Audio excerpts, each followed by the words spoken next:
We know that for many applying S2 for the first time, there's quite a change in what's required in terms of disclosures. And that's true even for those who've used the TCFD recommendations in the past, which have formed the basis for S2, because there are some requirements that are more quantitative in nature and where there's some more specificity in terms of the disclosures that are required. So to help people, there is guidance provided as part of S2. So I want to talk a little bit about some of the guidance you can expect to find. So firstly, climate resilience analysis is an important source of disclosure, and we require the use of scenario analysis. But one of the important parts of S2 is explaining that there are different ways to approach scenario analysis. Qualitative analysis can qualify as scenario analysis, all the way up to more specific quantitative analysis, and that's explained in S2.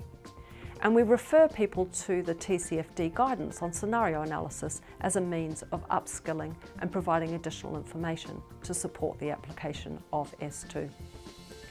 We ask for information about industry-specific disclosures to be provided because we know these are particularly useful for investors. And to support the provision of that information, included within S2 is guidance, examples of industry-specific information on climate-related risks and opportunities that is based on the SASB standards, and that's included as part of S2. We also refer people to the Greenhouse Gas Protocol as the typical way in which we require greenhouse gas emissions to be measured. So those materials are available and useful for those providing disclosures in accordance with S2. But in addition to the GHG protocol, there's a measurement framework that's set out in S2 that provides information on how to go about measuring Scope 3 GHG emissions, including when it may be appropriate to use estimation rather than to directly gather information from your value chain.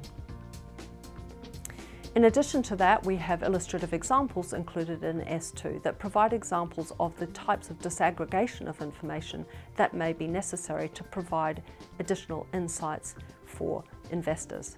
For example, we provide examples of where disaggregating by gas may be appropriate to supplement the typical Scope 3 greenhouse gas emissions disclosures. So there's important examples to refer to as part of S2.